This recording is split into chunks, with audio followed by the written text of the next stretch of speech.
नमस्कार दोस्तों, मेरा नाम है अर्पित और आज के इस वीडियो के अंदर हम फिजिकल एजुकेशन के चैप्टर 7 को बहुत ही अच्छे से पढ़ने वाले हैं, जिसका नाम है physiology and injuries in sports. तो दोस्तों आप देखते रहिए इस वीडियो को, और इस वीडियो के अंदर हम कुछ बहुत ही कमाल क्वेश्चंस को यहाँ पर सॉल्व करने वाले हैं, जिनके एग्जाम में आने की प्रोबेबिलिटी बहुत ज़्यादा है।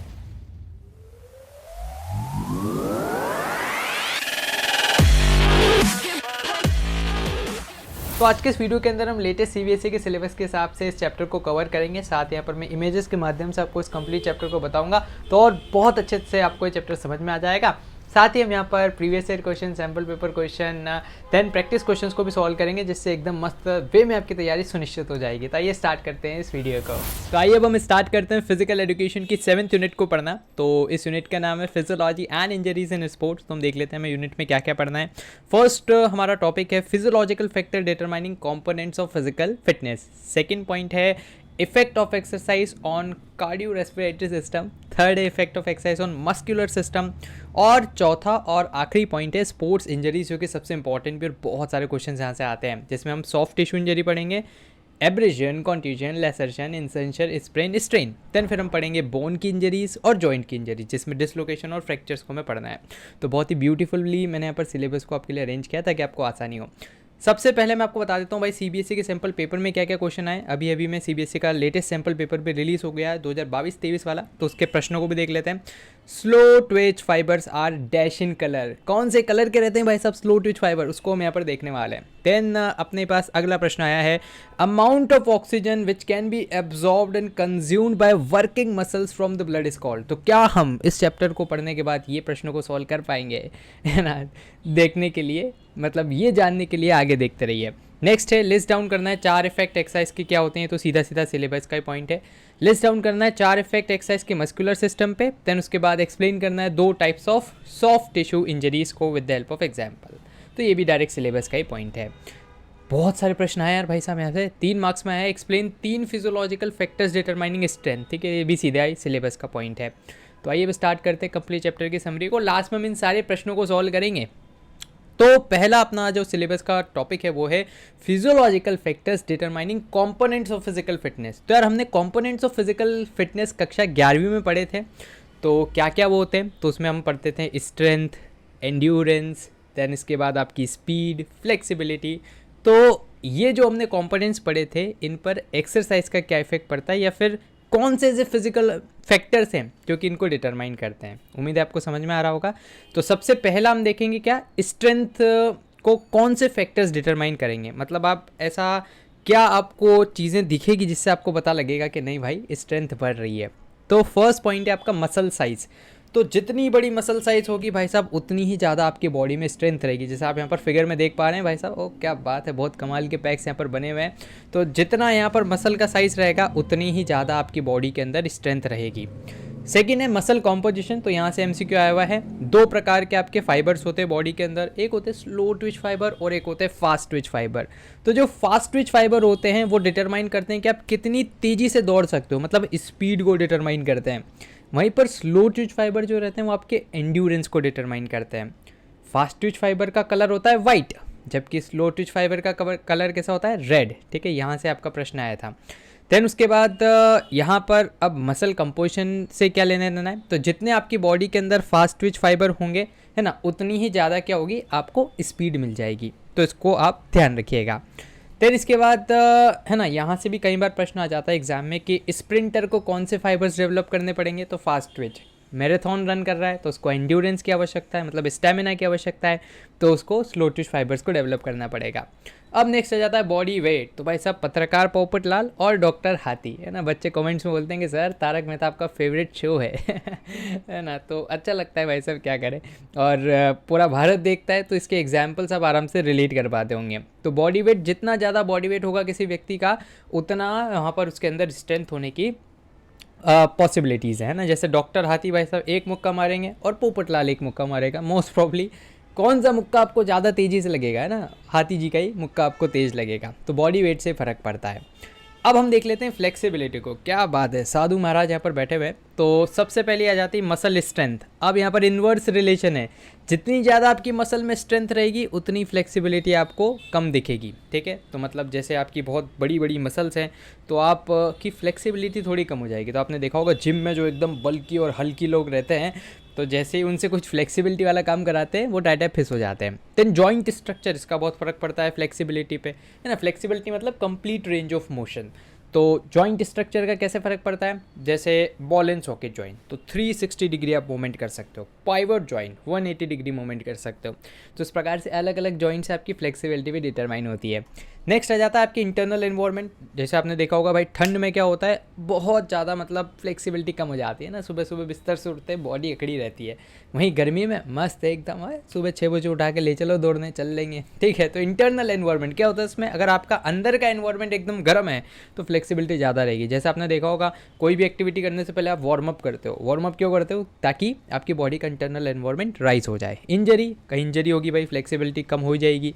एज एंड जेंडर, जैसे एक है 18 साल का बालक या बालिका और एक है 65 साल के बुजुर्ग, तो किसकी फ्लेक्सिबिलिटी ज़्यादा होगी। तो इसका मतलब है ना कि एज से भी फ्लेक्सिबिलिटी कम ज़्यादा हो जाती है। जेंडर से होती है भाई साहब, एक 16 साल की बालिका, एक 16 साल का बालक। 16 साल की बालिका की जो फ्लेक्सिबिलिटी होगी वो ज़्यादा होगी, है ना। आपने देखा होगा शादी में अगर डांस कर रहे हैं भाई साहब, है ना, बालक को भी नहीं आता, बालिका को भी नहीं आता, लेकिन बालिका का डांस फिर भी ग्रेसफुल लगेगा, क्योंकि उसके जो है ना वो रहेगा, मतलब जो डांस करेंगी उनकी बॉडी में फ्लेक्सिबिलिटी है, तो वो जो डांस होगा एकदम ऐसा नहीं लगेगा कि बहुत भाई क्या कर रहा है तू मत कर।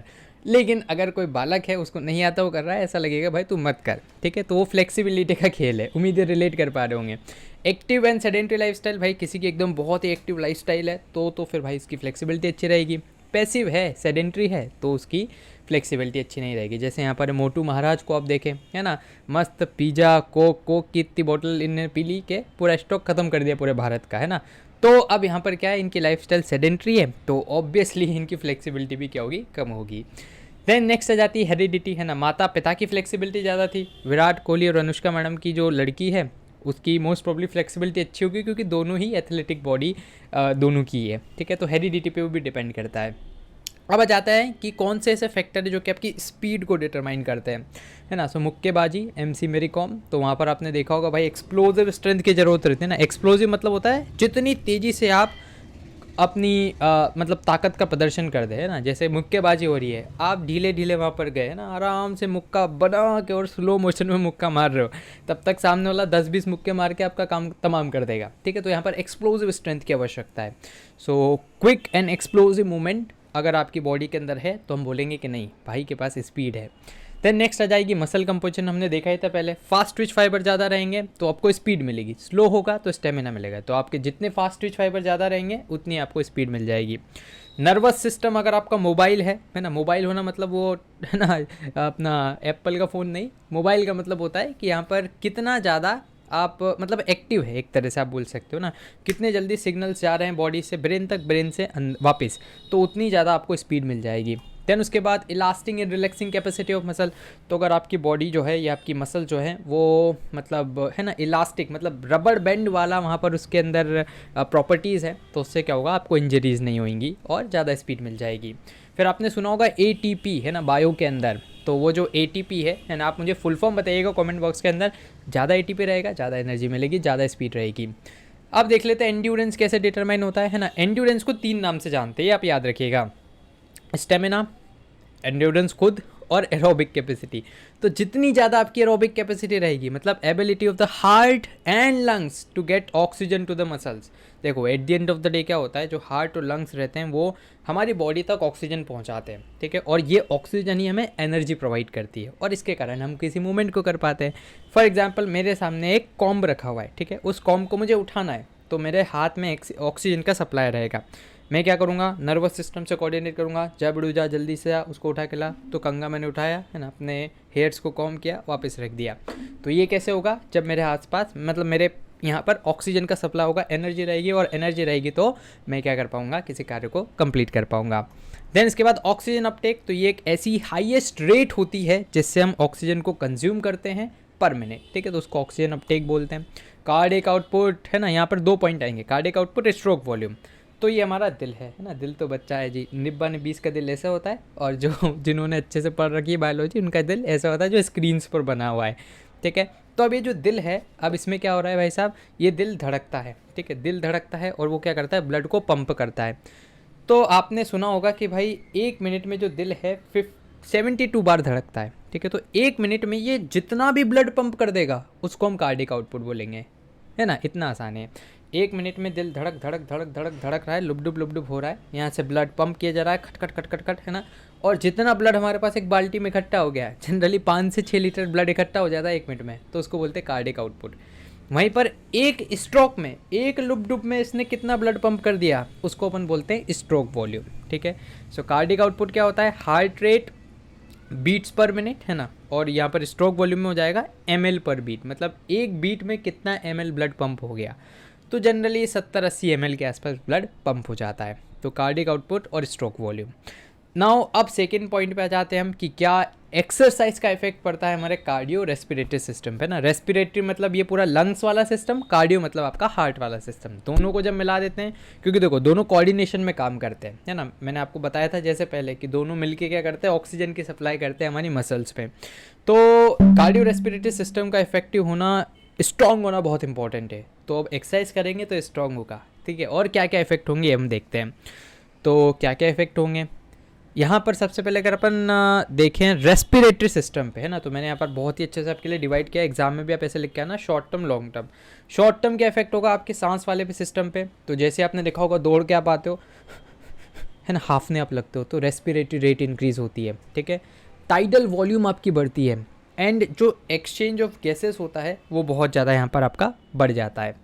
वहीं पर लॉन्ग टर्म अगर हम इफेक्ट देखें तो लॉन्ग टर्म में आपकी जो रेस्पिरेटरी मसल्स है ना, वो स्ट्रॉन्ग होगी। आपकी लंग्स वॉल्यूम बढ़ेगी। लंग वॉल्यूम मतलब क्या होता है कि कितना आप सांस को या ऑक्सीजन को अपने लंग में स्टोर कर सकते हैं। देन उसके बाद रेसिडुअल वॉल्यूम इंक्रीजेज, है ना। वही रेसिडुअल वॉल्यूम का मतलब ये होता है कि ऑलमोस्ट कितनी चीज़ को आप स्टोर कर पा रहे हो। जैसे आप जब कभी स्विमिंग पूल में जाते हो ना, वहाँ पर जब आप नीचे डुबकी लगाते हो तो कौन सी आपकी चीज़ काम में आती है, ये रेसिडुअल वॉल्यूम वहाँ पर काम में आती है ना, उससे आप फिर सांस ले पाते हो। देन इसके बाद हार्ट रेट आपकी बढ़ती है। ऑब्वियस सी बात है, आप दौड़ के आओगे, है ना, आप घड़ी में चेक करोगे कितनी हार्ट रेट हो रही है, 105 हो गया, है ना। तो क्या हो, आपकी एक्सरसाइज के बाद हार्ट रेट बढ़ती है। स्ट्रोक वॉल्यूम जैसे मैंने आपको बताया, एक बार लुप में जितना ब्लड पंप हो रहा है वो बढ़ जाएगा, कार्डियक आउटपुट बढ़ेगा, है ना। पूरा अगर आप टोटल मिलाओगे कि 1 मिनट में कितना ब्लड पंप हो रहा है तो भी बढ़ जाएगा। ब्लड फ्लो आपका बढ़ेगा, ठीक है। तो ये सीधे सीधे पॉइंट्स आपको एग्जाम में लिखने हैं। ब्लड प्रेशर बढ़ेगा। देन वाइटल एयर कैपेसिटी, है ना, इसका मतलब भी वही होता है कि अमाउंट जो कि आप एयर इनहेल और एक्सहेल कर रहे हो, ठीक है, उस कैपेसिटी को हम वाइटल एयर कैपेसिटी बोलते हैं, ठीक है। बहुत ही मतलब बेसिक चीज़ें ही हैं, आप एक बार रीडिंग मारोगे तो खट खट खट याद हो जाएगी आपको।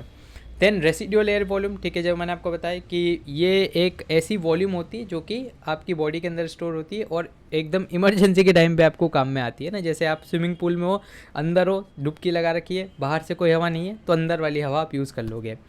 Then passive alveoli become active. तो देखो बहुत सी बार क्या होता है, हमारे घर के अंदर एक ऐसा रूम रहता है जो कि स्टोर रूम रहता है ना, वहाँ का हम यूज़ नहीं करते हैं। लेकिन जब गेस्ट आ जाते हैं तो फटाक से भाई वहाँ पर झाड़ू पोछा करके और उसको, है ना, झाड़ फूक करके और वहाँ पे हम गद्दे वद्दे लगा देते हैं ताकि एक्स्ट्रा लोगों को एकोमोडेट कर सकें। तो सेम आपके जो लंग्स होते हैं इसमें बहुत सारे एल्वोलाइज होते हैं, और जब आप एक्सरसाइज नहीं करते हो आराम से मस्त ताला लगा के सो जाते हैं। लेकिन जैसे देखते रहे वीडियो, ये तो एक्सरसाइज करके आ रहा है ना, तो लो खोलो खोलो खोलो ताला खोलो, है ना, तो वहाँ पर सारी जो एल्वोलाइज हैं वो भी एक्टिव हो जाते हैं, और मतलब फिर आपका पूरा जो लंग है वो बेहतर तरीके से फंक्शन करता है, ठीक है। उम्मीद है आप समझ पा रहे होंगे। जैसे आप इमेज में आपको दिख रहा होगा ना कितने सारे एल्वोलाइज हैं इसमें, और एल्वोलाइज हैं तो ये बहुत सारे पैसिव हो जाते हैं, वो काम ही नहीं आ रहे तो क्या ही करें, ताला लगा के बैठ जाते हैं, वो फंक्शन नहीं करते। लेकिन जैसे आप फिर एक्टिविटी करते हो, एक्सरसाइज करते हो, सब एक्टिव हो जाते हैं, ठीक है। सो ये लॉन्ग टर्म, शॉर्ट टर्म, ये सारे इफेक्ट है जो भी हमने आगे देखे, उन्हीं को मैंने यहाँ पर इस तरह से लगा के रख दिया। तो आप परीक्षा में इस तरह से फ्लो चार्ट बना के आ सकते हैं। अब आ जाते हैं एक्सरसाइज का क्या इफेक्ट पड़ता है हमारे मस्कुलर सिस्टम पे। तो भाई साहब बहुत सारे प्रकार की हमारी मसल्स रहती है ना। जिम अगर आप गए हैं तो आपने देखा होगा ट्रैप्स, है ना, ये वाला ट्रैप्स होता है। Then pectoral major, pectoral minor, ठीक है, एब्स। देन उसके बाद आपके यहाँ की मसल्स रहती है, ठीक है।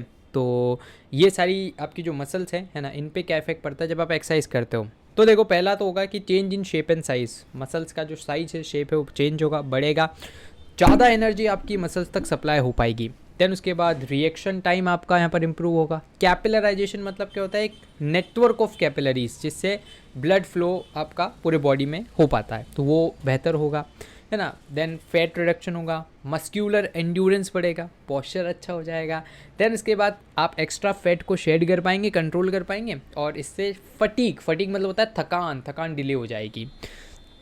ठीक, तो ये सारी मेजर मसल्स हैं, जैसे ये आपकी ट्राइसेप्स हो गई, बाइसेप्स हो गई, एब्डोमिनल्स हो गई, है ना, ये सारी आपने पढ़ी होगी। हालांकि परीक्षा के हिसाब से इतनी इंपॉर्टेंट नहीं है, लेकिन हाँ एक बार देख लेना, नज़र मार लेना कि कौन कौन सी मसल्स होती है, आपने सारी पढ़ी होगी, ठीक है, मतलब सुना तो होगा नाम, ग्लूट्स, हैमस्ट्रिंग्स, ठीक है।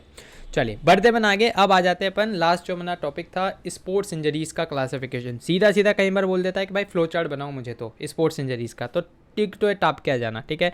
External internal injury, soft tissue, hard tissue को डिवाइड कर देना joint, bone and other injuries में, ठीक है। और जो जो आपके सिलेबस में आपको दिखती है कि हाँ ये मेरे सिलेबस में, उनको आप लिख के आ जाना। अब सबसे पहला आ जाता है सॉफ्ट टिश्यू इंजरी। तो सॉफ्ट टिश्यू का मतलब क्या होता है भाई साहब, तो इसका मतलब होता है कि ऐसे टिश्यू जो कि क्या करते हैं, जो कि कनेक्ट करते हैं आपके ऑर्गन्स ऑफ द बॉडी को, मसल्स को, टेंडेंट्स को, लिगामेंट्स को, नर्व्स को, टिश्यूज़ को, ब्लड वेसल्स को, उन सारे टिश्यूज़ को हम क्या बोलते हैं, सॉफ्ट टिश्यू बोलते हैं, है ना। आपने पढ़ा होगा बचपन में कि सबसे छोटी यूनिट होती है सेल के ग्रुप को हम टिश्यूज़ बोलते हैं, टिश्यूज़ के ग्रुप को हम ऑर्गन बोलते हैं, है ना, वो सारा आपने पढ़ा होगा। फिर ऑर्गन से क्या बनती है, एक बॉडी बन जाती है। तो टिश्यू मतलब एक ग्रुप ऑफ सेल्स, तो ऐसा ग्रुप ऑफ सेल्स जो कि क्या होता है, जो कि कनेक्ट करता है आपके अंदर के पार्ट्स को, उसको अपन सॉफ्ट टिश्यू बोलते हैं। अगर अब उसमें इंजरी हो जाए तो उसको अपन क्या बोलेंगे, सॉफ्ट टिश्यू इंजरी। तो दो तरह से हमने इसको डिवाइड किया है, एक्सटर्नल, इंटरनल, है ना। इंटरनल मतलब अंदरूनी चोट, आपने सुना होगा कि यार अंदरूनी चोट है तो, और एक होता है एक्सटर्नल, है ना, बाहर से दिख रहा है, कट लग गया भाई साहब, कट लग गया। तो सबसे पहला आ जाएगा कंट्यूजन। कंट्यूजन में क्या होगा, आपको बाहर दिखेगा, ये जैसे आप इमेज में देख सकते हो, नीला नीला आपको दिखेगा, ठीक है। इसको हिंदी में हम नील के नाम से भी जानते हैं। तो ऐसी इंजरी जो कि डायरेक्ट हिट के कारण हो गई, है ना। आप फुटबॉल खेल रहे हो भाई, सीधा यहाँ पर पैरों पे फुटबॉल लग गई बहुत तेज़ी से आके, तो डायरेक्ट हिट के कारण अगर कोई इंजरी होती है जिसमें आपकी ब्लड वेसल्स डैमेज हो जाती है ना, अंदर जो रक्त की धमनियाँ हैं वो ब्रेक हो जाती है और वहाँ से ब्लड फ्लो होना स्टार्ट हो जाता है। तो इसके कारण क्या होता है कि वहाँ पर स्वेलिंग हो जाती है ना, स्वेलिंग मतलब सूजन हो जाती है, स्टिफ हो जाता है वहाँ का जो पूरा पार्ट है, और नीला नीला आपको देखने को मिलेगा, ठीक है। तो ये कॉमन है जब आप बॉक्सिंग करते हो, है ना, आपने देखा होगा भाई, मुक्का हो गया यहाँ पर, नीला नीला हो गया आँखों के यहाँ पर, रेसलिंग, कबड्डी, यहाँ पर ये कॉमन है। नेक्स्ट आ जाता है स्ट्रेन। तो स्ट्रेन मैंने जैसा आपको बताया था अंदरूनी चोट है, तो इसमें क्या हो जाती है, मांसपेशियाँ आपकी फट जाती है ना, मांसपेशियों में खिंचाव आ जाता है, तो बहुत ज़्यादा पेन होता है इसके अंदर, और आपकी जो मसल्स हैं वो रप्चर हो जाती है, ठीक है। तो मतलब जो भी आपकी ऑर्गन है, ऑर्गन के अंदर जो स्किन के अंदर जो मसल्स है वो रप्चर हो जाएगी, तो उसको अपन स्ट्रेन बोलते हैं। देन नेक्स्ट आ जाता है अपने पास स्प्रेन। स्प्रेन मतलब मोच, है ना। तो बहुत से बार होता है ना, चलते चलते एकदम पाँव मुड़ गया, अई उई माँ चोट लग गई, है ना, तो वहाँ पर क्या हो जाता है कि वो मोच होती है। तो मोच में क्या होता है, जब ओवर स्ट्रेचिंग हो जाता है आपका लिगामेंट, है ना, तो जैसे जो हड्डियों का यहाँ पर जोड़ है वो जब ओवर स्ट्रेच हो जाएगा तो उसको अपन क्या बोलते हैं, मोच आ जाना। एंड इसके कारण अगर बहुत तेज़ी से मोच आती है तो कई बार फ्रैक्चर भी हो जाता है। अब आपने देखा होगा जब मोच आती है बहुत ज़्यादा स्वेलिंग हो जाती है, दर्द होता है, पेन होता है ना, तो ये सारी चीज़ें वहाँ पर आपको देखने को मिलती है। फिर ये ब्लू वेल गेम आ गया आपका, है ना, एब्रेजन। इसमें क्या होता है कि अगर आप कहीं से दौड़ के आ रहे हो, वहाँ से आप टकरा गए, है ना, तो क्या हो जाता है, ये इस तरह से फ्रिक्शन के कारण एकदम वहाँ पर इस तरह की आपको चोट लग जाती है ना, स्किन इंजरी हो जाती है, that is due to the friction, तो उसको हम क्या बोलते हैं, एब्रेजन। और ये तो भाई साहब बहुत होता है। देन इसके बाद ब्रूजेस मतलब चोट आना, तो ये ऑलमोस्ट सिमिलर है कॉन्ट्यूजन से, है ना। अब वहाँ पर सिर्फ नीला हो रहा था, यहाँ पर रेड, ब्लू, डार्क पर्पल इस प्रकार का कलर हो जाएगा, और वही अंदर की जो ब्लड वेसल्स है वो रप्चर हो जाएगी। फिर आ जाता है आपका लेसरेशन। लेसरेशन मतलब क्या होता है, एक ऐसा घाव जो कि आपके किसी, है ना, ऑब्जेक्ट से चीरा लगने के कारण हो गया, है ना, वहाँ पर आप कट गए हैं। फॉर एग्जांपल आप जा रहे हैं, एक पत्थर है ना, पत्थर के टुकड़े के कारण क्या हो गया, आपके इस तरह से कट लग गया, है ना, बड़ा सा कट लग जाना, तो उसको अपन क्या बोलते हैं, लेसरेशन बोलते हैं। लेकिन जब एकदम प्रिसीजन से कट लगाया जाए, ठीक है, जैसे आपकी कोई सर्जरी होने वाली है तो डॉक्टर क्या लेगा, एक ब्लेड लेगा और ब्लेड से एकदम प्रिसीजन से कट लगाएगा, तो ये बेसिकली एक सर्जिकल कट रहता है जिसको लगाया जाता है, उसको हम इंसीजन बोलते हैं। जबकि एक ऐसा कट जो कि, है ना, बाहरी ऑब्जेक्ट से लगा है तो उसको अपन क्या बोलते हैं, लेसरेशन, और उसके अंदर आपकी स्किन फटती है, फिर फैट वाली लेयर भी फट जाती है, फिर मसल्स जाके फट जाती है, जैसे आपको इमेज में दिख रहा होगा, स्किन, फैट और मसल्स तीनों लेयर फट चुकी है, तो तो इसको अपन लेसर्शन बोलते हैं, जबकि इंसिजन डॉक्टर लोग करते हैं। अब कैसे प्रिवेंट किया जाए भाई साहब इस तरह की इंजरी को? प्रॉपर वार्म अप करो, है ना, प्रॉपर बॉडी की कंडीशनिंग कर लो, देन उसके बाद स्पेसिफिक इक्विपमेंट्स आप यूज़ करें, प्लेन सरफेस हाइजीनिक ग्राउंड्स पे खेलें। तो नेक्स्ट पॉइंट है knowledge of rules regulation of sports event. तो आपको रूल्स की नॉलेज होना चाहिए, अलर्ट पार्टिसिपेशन रखना है, और अगर कहीं कोई थकान है, बीमारी है, तो फिर आपको अवॉइड करना है पार्टिसिपेशन से, क्योंकि वरना इंजरी आपको हो सकती है। नेक्स्ट है डिसलोकेशन। डिसलोकेशन होता है मतलब हड्डी का खिसक जाना अपनी ओरिजिनल जगह से। तो 3 जगह डिसलोकेशन देखने को मिलता है। पहला है जॉ। तो जब आपकी ये जो जैसे आपको इमेज में दिख रहा है ये लोअर जॉ है ना, अपर जॉ तो वैसे आपका ऊपर की खोपड़ी से कनेक्टेड रहता है, लेकिन लोअर जॉ मूवेबल रहता है। तो जब आपको कहीं कोई चोट लग जाए और ये जॉ अपनी मेन लोकेशन से डिसलोकेट हो जाए तो उसको अपन डिसलोकेशन ऑफ जॉ बोलते हैं। सेकेंड आ जाता है शोल्डर जॉइंट। तो ये क्रिकेट में बहुत होता है भाई, आपने डाइव मारी, डाइव मारते क्या हो गया कि यहाँ पर कंधा उतर गया, तो आपकी जो ये बोन है ये वाली, तो ये डिसलोकेट हो जाती है। और एक होता है हिप जॉइंट, है ना, तो हिप वाला जॉइंट भी कई बार डाइव मारने से या जब आप खेल रहे होते हैं तो वहाँ पर वो डिसलोकेट हो जाता है। नेक्स्ट है अपने पास टाइप्स ऑफ बोन फ्रैक्चर। तो कितने प्रकार के बोन फ्रैक्चर होते हैं इसको अपने को यहाँ पर देखना है। तो हमारे सिलेबस में ये कुछ प्रकार के हैं। पहला है ग्रीन स्टिक फ्रैक्चर। तो ग्रीन स्टिक फ्रैक्चर बेसिकली एक इनकम्प्लीट फ्रैक्चर है, ठीक है। जैसे आपको यहाँ पर इमेज में दिख रहा है, पूरी हड्डी यहाँ पर टूटी हुई नहीं है, थोड़ी सी यहाँ पर बेंड आपको दिख रही है हड्डी, और स्मॉल क्रैक्स आपको दिख रहे हैं। तो जनरली छोटे बच्चों में होता है। नेक्स्ट आता है अपने पास ट्रांसवर्स फ्रैक्चर। ट्रांसवर्स फ्रैक्चर में क्या होता है, टक टक टक टक टक, जैसे यहाँ पर आप देख रहे हो राइट एंगल पे फ्रैक्चर हुआ है ना, बिल्कुल मैथ्स के प्रिंसिपल्स को फॉलो करते हुए राइट एंगल पे क्रैक अगर आ गया बोन में तो ट्रांसवर्स फ्रैक्चर हो जाएगा। देन आ जाता है भाई साहब ओब्लिक फ्रैक्चर, जो कि बहुत ज़्यादा खतरनाक होता है। इसमें स्लैंटेड वे में, एकदम डायगोनल वे में आपकी हड्डी 2 पार्ट्स में क्रैक हो जाती है। इम्पैक्टेड फ्रैक्चर में क्या होता है, ये है ट्रांसवर्स फ्रैक्चर जैसा, लेकिन इसमें लॉस ऑफ कंटिन्यू और जगह भी देखने को मिलती है, ठीक है। जैसे बीच से तो कटा हुआ है ही, और जगह भी आपको लॉस ऑफ कंटिन्यूटी देखने को मिलेगी, तो इसको अपन इम्पैक्टेड फ्रैक्चर्स बोलते हैं। स्ट्रेस फ्रैक्चर नाम से ही भाई साहब, अगर बहुत ज़्यादा स्ट्रेस आप लगा दोगे तो क्या हो जाएगी कि जो बोन है वो क्रैक हो जाएगी आपकी, और कहीं से भी हो सकती है। देन कम्यूटेटेड फ्रैक्चर में क्या होता है, ये तो भाई साहब दुश्मन को भी ना हो, यहाँ पर हड्डी एकदम चूर चूर चकनाचूर हो जाती है, ठीक है। जैसे आपको लास्ट वाली इमेज में दिख रहा होगा बहुत अगर दांसू वाला एक्सीडेंट हो जाता है कई बार, तो फिर आपको ये कम्यूटेटेड फ्रैक्चर देखने को मिलता है। अब देखते हैं कि स्पोर्ट्स इंजरी को कैसे प्रिवेंट किया जाए। तो जैसे हमने पहले देखा था ना, सॉफ्ट टिश्यू, वही पॉइंट्स अगर आप यहाँ पर लिख दोगे तो भी आपका काम चल जाएगा, ठीक है। वार्म अप करो प्रायर, आप है ना रेडी रहो खेलने से पहले। देन उसके बाद एप्रोप्रिएट आप स्पीड वर्क कर लो, स्ट्रेचिंग कर लो, है ना। देन उसके बाद ग्रेजुअली अपनी इंटेंसिटी बढ़ाओ, ऐसा नहीं भाई जाते ही 10-20 किलो का डंबल उठाने लग गए जिम में। देन रिकवरी का टाइम दो खुद को। देन है ना pre participation of medical checkup ले लो कि हाँ सब कुछ सही तो है ना। अब एक छोटा सा अपडेट मैं आपको दे देता हूँ कि यार आप सेलिब्रेट कर सकते हैं द लव ऑफ लर्निंग, क्योंकि अभी जो फेस्टिवल का सीज़न है वो भी आ चुका है, और सबसे बेस्ट टाइम होगा आप अपने लिए कुछ बहुत ही मस्त सा खरीदें। और अगर पढ़ाई से रिलेटेड अगर कुछ खरीदते हैं तो भाई उससे बेहतर क्या ही हो सकता है, क्योंकि जो ये इन्वेस्टमेंट है भाई साहब कभी भी ये फेल नहीं होता और हमेशा आपको मल्टीफोल्ड रिटर्न्स देता है। तो अनअकैडमी आपके लिए लाया इस फेस्टिव सीजन बहुत ही कमाल का ऑफर, जहाँ पर आपको 20% का सीधा ऑफ मिल जाएगा, कोई कैशबैक नहीं भाई, सीधा ऑफ। और ये प्लस के सब्सक्रिप्शन पर आपको देखने को मिलेगा। ऑफर वैलिड है 26 से 30। अगर बाद में भी बाई चांस आप इस वीडियो को देख रहे हैं तो टेंशन की बात नहीं, लिंक्स डिस्क्रिप्शन में दे रखे हैं, वहाँ से आप चेक कर लेना। उस टाइम पे जो भी बेस्ट ऑप्शन आपके लिए रहेगा, है ना, जो बेस्ट डिस्काउंट रहेगा वो ऑटो अप्लाई हो जाएगा। बस आपको कोड लगाना पड़ेगा, हमारे चैनल का नाम APPEDIA APPEDIA, और 20% का टोटल डिस्काउंट आपको यहाँ पर देखने को मिलेगा प्लस के सब्सक्रिप्शन पे। तो लिंक्स डिस्क्रिप्शन में, कोड है अपने चैनल का नाम APPEDIA। बढ़ते अब मन आगे और देख लेते हैं CBSE के कुछ सैम्पल पेपर्स को। तो जैसे हमने देखा था, अब आप आराम से बताएंगे स्लो ट्विच फाइबर का कलर कौन सा होता है, रेड, ठीक है। एंड अब आप कमेंट में मुझे बताइएगा कि फास्ट ट्विच फाइबर का कलर कौन सा रहता है। देन नेक्स्ट है अपने पास amount of oxygen which can be absorbed and consume by the muscles from the blood is called, इसको अपन क्या बोलते हैं, ऑक्सीजन का uptake. So option number A. Then list down करना है 4 इफेक्ट क्या होता है एक्सरसाइज के, अब आप आराम से बता सकते हो, है ना। वो कैपिलराइजेशन, देन आपकी मसल एंड्योरेंस बढ़ती है, मसल्स की एफिशिएंसी बढ़ती है, मसल्स का शेप एंड साइज बढ़ता है। नेक्स्ट है अपने पास, अपने को बताना है 2 types of soft tissue injury. भाई आराम से बता दोगे ना, इंटरनल एक्सटर्नल, इंटरनल में स्ट्रेन स्प्रेन, एक्सटर्नल में कॉन्ट्यूजन, लैसर्शन, इंसिजन, वो सारे में से जो भी तो याद आ जाए वो लिख देना। देन एक्सप्लेन करना है 3 तरह के फिजियोलॉजिकल फैक्टर जो कि स्ट्रेंथ को डिटरमाइन करते हैं। तो स्ट्रेंथ में अपनों ने क्या देखा था, एक तो fast twitch, slow twitch fibre, then muscle size, body weight, है ना, डॉक्टर हाथी का मैंने आपको वो दिया था एग्जाम्पल।